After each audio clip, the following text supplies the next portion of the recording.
Hello friends, welcome to my channel. Today we are studying about the concept of income from house property. The income from house property, the section is 22 to 27. The income from house property charging section is 22. So ಯಾವ ಸೆಕ್ಷನಿಂದ ನಾವು charge ಮಾಡ್ತೀವಿ ಅಂತ ಹೇಳಿದ್ವಿ ಅಂದರೆ income from house ಪ್ರಾಪರ್ಟಿನ charging section 22. ಯಾವುದನ್ನು ನಾವು ಇನ್ಕಮ್ ಫ್ರಮ್ ಹೌಸ್ ಪ್ರಾಪರ್ಟಿ ಅಂತ ಹೇಳ್ತೀವಿ ಅಂತ ಹೇಳಿದ್ರೆ ಸಮ್ ಕಂಡೀಷನ್ಸ್ನ ಅದು ಫಾಲೋ ಮಾಡಬೇಕು. ಯಾವ್ಯಾವ್ದಾಗಾದರೆ ಕಂಡೀಷನ್ಸ್ ಅಂತ ಹೇಳೋದಾದರೆ ಫಸ್ಟ್ ಒಂದು condition there must be a building or an land apartment. ಅಂದರೆ ಫಸ್ಟ್ ಕಂಡೀಷನ್ ಹೇಳುತ್ತೆ ಹೌಸ್ ಪ್ರಾಪರ್ಟಿ ಆಗಿರಬೇಕು ಅಂದರೆ ಅಲ್ಲೊಂದು ಬಿಲ್ಡಿಂಗ್ ಇರಬೇಕು, ಅಲ್ಲೊಂದು ಹೌಸ್ ಇರಬೇಕು ಅಥವಾ ಒಂದು ಲ್ಯಾಂಡ್ ಅಪಾರ್ಟ್ಮೆಂಟ್ ಇರಬೇಕು ಅಂತ ಹೇಳುತ್ತೆ. And second one condition is the assessee must be the owner of the property. ಈ ಯಾರು ಟ್ಯಾಕ್ಸ್ನ ಪೇ ಮಾಡ್ತಿದ್ದಾರೆ ಅಂದರೆ ಅಸೆಸಿ ಪೇ ಮಾಡ್ತಾರೆ, ಆ ಅಸೆಸಿ ಏನಾಗಿರ್ಬೇಕಂದ್ರೆ ಆ ಹೌಸಿನ ಅಥವಾ ಬಿಲ್ಡಿಂಗ್ನ ಓನರ್ ಆಗಿರಬೇಕು. ಸೆಕೆಂಡ್ ಕಂಡೀಷನ್ಸ್ ಕೂಡ ಫುಲ್ಫಿಲ್ ಮಾಡಬೇಕು. Third one condition the property must not be used by the assessee for is her own business or profession. Which means ಆ ಪರ್ಟಿಕ್ಯುಲರ್ ಪ್ರಾಪರ್ಟಿ ಏನು ಹೌಸ್ ಪ್ರಾಪರ್ಟಿ ಇರುತ್ತೆ ಆ ಹೌಸು ಅವರ ಸ್ವಂತ ಬಿಸ್ನೆಸ್ಗೆ ಅಥವಾ ಪ್ರೊಫೆಷನ್ಗೆ ಅದು ಇನ್ಕ್ಲೂಡ್ ಆಗಿರಬಾರ್ದು, ಅಂದರೆ ಅದು ಯೂಸ್ ಆಗಿರಬಾರ್ದು ಅಂತ ಹೇಳುತ್ತೆ. ಫಸ್ಟ್ ಒಂದು ಕಂಡೀಷನ್ ಅಂದರೆ ಅದೊಂದು ಹೌಸ್ ಆಗಿರಬೇಕು ಅಥವಾ ಬಿಲ್ಡಿಂಗ್ ಆಗಿರಬೇಕು ಅಥವಾ ಒಂದು ಅಪಾರ್ಟ್ಮೆಂಟ್ ಆಗಿರಬೇಕು. ಸೆಕೆಂಡ್ ಒಂದು ಕಂಡೀಷನು ಆ ಪೇ ಮಾಡ್ತಿರೋರು ಯಾರು ಟ್ಯಾಕ್ಸ್ನ ಪೇ ಮಾಡ್ತಾರೆ ಅಸೆಸಿ, ಆ ಅಸೆಸಿ ಏನಾಗಿರಬೇಕು ಆ assessee must be the owner ಆಗಿರಬೇಕು ಯಾವುದಕ್ಕೆ ಪ್ರಾಪರ್ಟಿಗೆ. ಸೊ ನೆಕ್ಸ್ಟ್ ಥರ್ಡ್ ಒನ್ನು ಆ ಪ್ರಾಪರ್ಟಿ ಬಿಸ್ನೆಸ್ ಅಥವಾ ಪ್ರೊಫೆಷನ್ಗೆ ಯೂಸ್ ಆಗಿರಬಾರ್ದು. ಇನ್ನೊಂದು ಕಂಡೀಷನ್ ಹೇಳೋದಾದರೆ ಇದು ಪ್ರೀವಿಯಸ್ ಇಯರ್ನಲ್ಲಿ ಇನ್ಕಮ್ ಏನಾಗಿರಬೇಕು ಅದು ಅರ್ನ್ ಮಾಡಿರಬೇಕು ಯಾವುದು ಪರ್ಟಿಕ್ಯುಲರ್ ಹೌಸ್ ಪ್ರಾಪರ್ಟಿ. ಆ ಟೈಮ್ನಲ್ಲಿ ನಾವು ಈ ಕಂಡೀಷನ್ಸ್ನ ಫಾಲೋ ಮಾಡ್ತಾ ಇದೆ ಅಂದರೆ ನಾವು ಇನ್ಕಮ್ ಫ್ರಮ್ ಹೌಸ್ ಪ್ರಾಪರ್ಟಿನ ಅಂದರೆ ಟ್ಯಾಕ್ಸಬಲ್ ಇನ್ಕಮ್ನ ಕ್ಯಾಲ್ಕುಲೇಟ್ ಮಾಡ್ತಾ ಹೋಗ್ತೀವಿ ಫ್ರೆಂಡ್ಸ್. ನೆಕ್ಸ್ಟ್ ಹಾಗಿದ್ರೆ ಎಷ್ಟು ಟೈಪ್ ಹೌಸ್ ಪ್ರಾಪರ್ಟಿನ ನಾವು ನೋಡ್ತೀವಿ ಅಂದರೆ ಹೇಳೋದಾದರೆ 4 ಟೈಪ್ಸ್ನಲ್ಲಿ ನಾವು ಡಿವೈಡ್ ಮಾಡ್ಬೋದು house ಪ್ರಾಪರ್ಟಿನ. One is let out property for residence or commercial purpose. Second one is self-occupied property for residence. Third one is deemed to be let out property. Fourth one is partly let out and partly self-occupied property. So, first, let out property.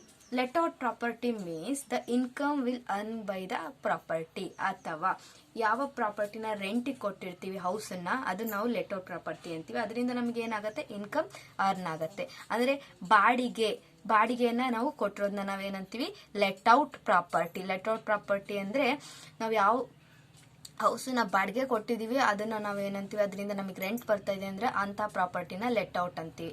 Second one self occupied property. Self occupied property ಅಂದರೆ ನಾವು ನಮಗೋಸ್ಕರ ನಾವು use ಮಾಡ್ತಿರೋ ಅಂಥ house ಅಂದರೆ residence, ಅಂದರೆ ನಾವು ನಮಗೋಸ್ಕರ ಯೂಸ್ ಮಾಡ್ತಾ ಇದ್ದೀವಿ ಅಂದರೆ ಅದರಿಂದ ಯಾವುದೇ ನಮಗೆ ಇನ್ಕಮ್ ಬರ್ತಾ ಇಲ್ಲ, ನಾವು ನಮಗೋಸ್ಕರ ಯೂಸ್ ಮಾಡ್ತಾ ಇದ್ದೀವಿ, ಅದನ್ನು ಸೆಲ್ಫ್ ಆಕ್ಯುಪೈಡ್ ಪ್ರಾಪರ್ಟಿ. ಅಂದರೆ ಸೆಲ್ಫ್ ಆಕ್ಯುಪೈಡ್ ಅಂದರೆ ನಾನೇ ಆಕ್ಯುಪೈ ಮಾಡೋದು. ಲೆಟ್ ಔಟ್ ಅಂದರೆ ಬೇರೆಯವ್ರಿಗೆ ನಾನು ಏನು ಮಾಡಿದ್ದೀನಿ ಬಾಡಿಗೆಗೆ ಪ್ರಾಪರ್ಟಿನ ಕೊಟ್ಟಿದ್ದೀನಿ, ಅದರಿಂದ ರೆಂಟ್ ನನಗೆ ಏನಾಗ್ತಾ ಇದೆ ಅರ್ನ್ ಆಗ್ತಾ ಇದೆ.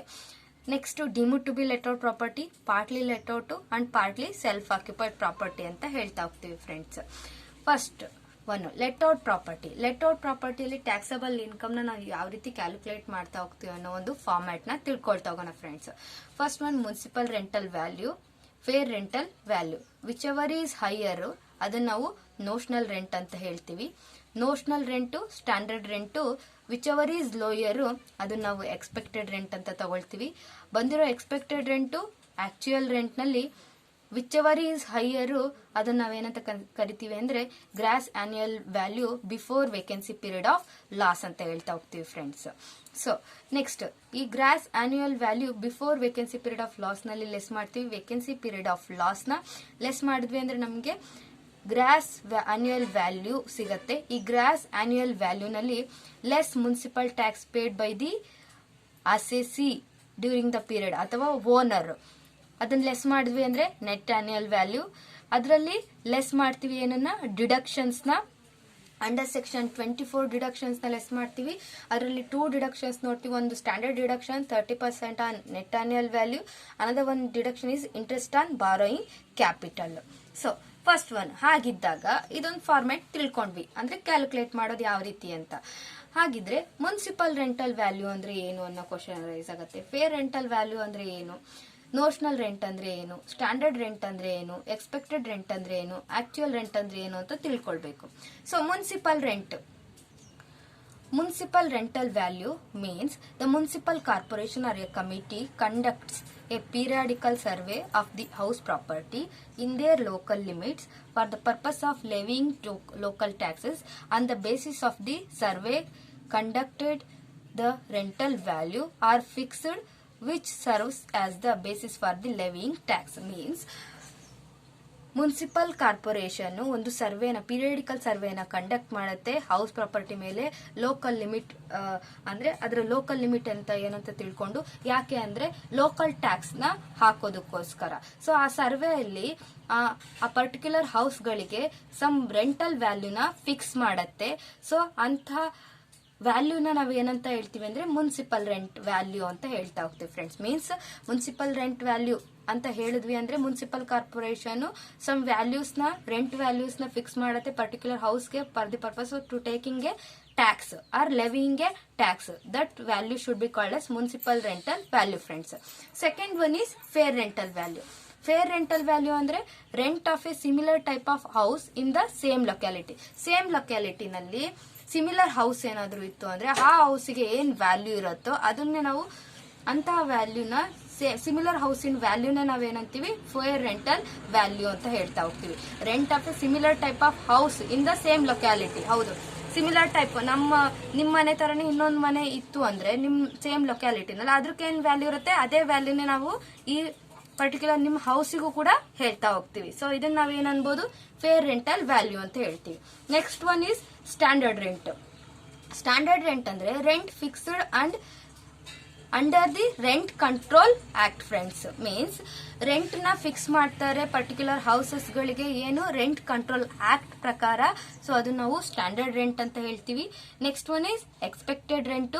ಎಕ್ಸ್ಪೆಕ್ಟೆಡ್ ರೆಂಟ್ ಅಂದ್ರೆ ನೋಷನಲ್ ರೆಂಟ್. ಎಕ್ಸ್ಪೆಕ್ಟೆಡ್ ರೆಂಟ್ ಅಂದ್ರೆ ನೋಷನಲ್ ರೆಂಟ್ ಮತ್ತೆ compare with the standard rent. ಆದ್ರೆ ಎರಡರಲ್ಲೂ ವಿಚ್ ಎವರ್ ಇಸ್ ಲೋಯರ್ ನಾವೇನಂತ ಹೇಳ್ತೀವಿ ಅಂದ್ರೆ ಎಕ್ಸ್ಪೆಕ್ಟೆಡ್ ರೆಂಟ್. ಹಾಗಿದ್ರೆ ನೋಷನಲ್ ರೆಂಟ್ ಅಂದ್ರೆ ಏನು?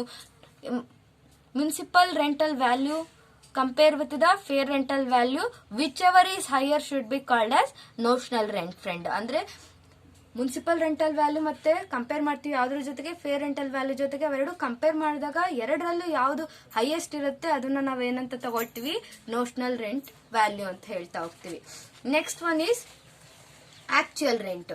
Actual rent actually received from the house property. Actually ನಾವು ಎಷ್ಟು ರಿಸೀವ್ ಮಾಡ್ತಾ ಇದೀವಿ, ಯಾವ ರೀತಿ ಕ್ಯಾಲ್ಕುಲೇಟ್ ಮಾಡ್ತೀವಿ ಅಂದ್ರೆ actual rent is equal to annual rent minus unrealised rent minus common facilities.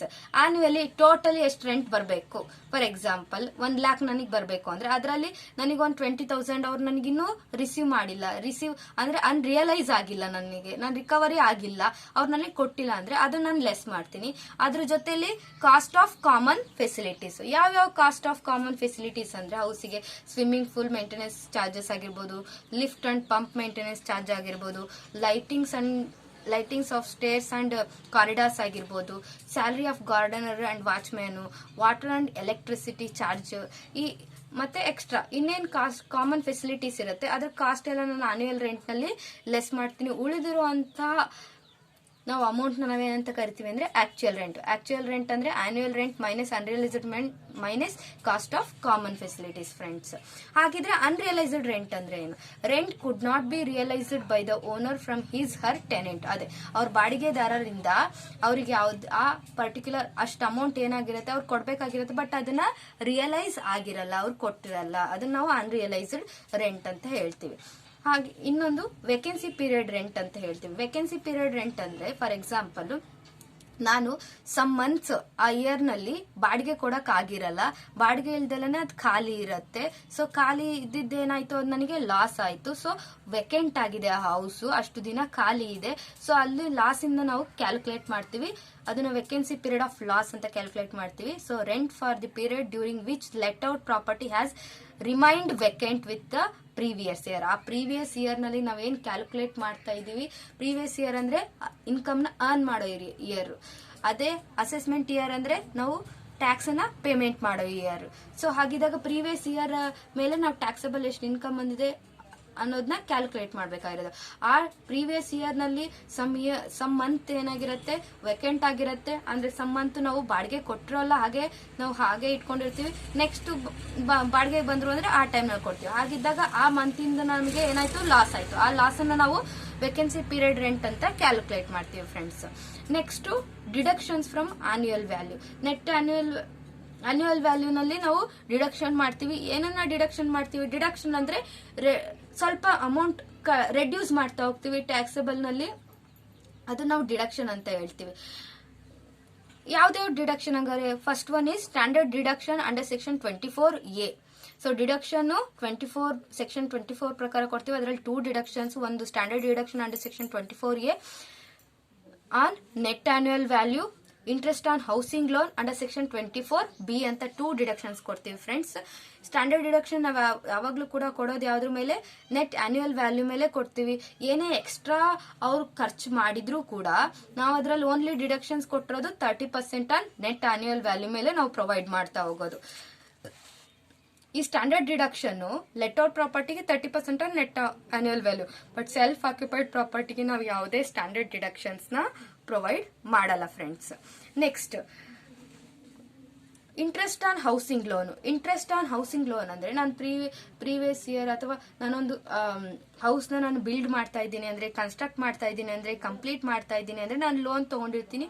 ಆ ಲೋನ್ ಮೇಲೆ ಇಂಟ್ರೆಸ್ಟ್ ನ ಮಾತ್ರ ನಾನು ಏನ್ ಮಾಡ್ತಾ ಇರೋದು, ಡಿಡಕ್ಷನ್ಸ್ ನ ಕೊಡ್ತಾ ಇದ್ದೀನಿ. ಅದ್ ಬಿಟ್ರೆ ನಾನು ಅಮೌಂಟ್ ನ ಡಿಡಕ್ಷನ್ ಮಾಡ್ತಾ ಇಲ್ಲ. ಇಂಟ್ರೆಸ್ಟ್ ಆನ್ ಹೌಸಿಂಗ್ ಲೋನ್ ನ ನಾವೇನ್ ಮಾಡ್ತೀವಿ, ಡಿಡಕ್ಟ್ ಮಾಡ್ತಾ ಇದೀವಿ. ಯಾವುದ್ರಲ್ಲಿ?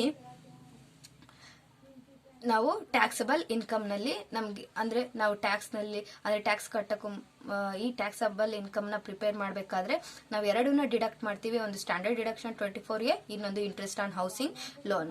ಇಂಟ್ರೆಸ್ಟ್ ಆನ್ ಹೌಸಿಂಗ್ ಲೋನ್ 2 ಇದರಲ್ಲಿ ನಾವು ಡಿಡಕ್ಟ್ ಮಾಡ್ತೀವಿ. ಒಂದು ಪ್ರೀವಿಯಸ್ ಇಯರ್ ಇಂಟ್ರೆಸ್ಟ್ ಅಂತ, ಇನ್ನೊಂದು ಪ್ರೀ ಕಂಪ್ಲೀಷನ್ ಇಂಟ್ರೆಸ್ಟ್ ಅಂತ. So previous year interest, pre completion year next ವಿಡಿಯೋನಲ್ಲಿ ಹೇಳ್ತಾ ಹೋಗ್ತೀನಿ ಫ್ರೆಂಡ್ಸ್. Thank you.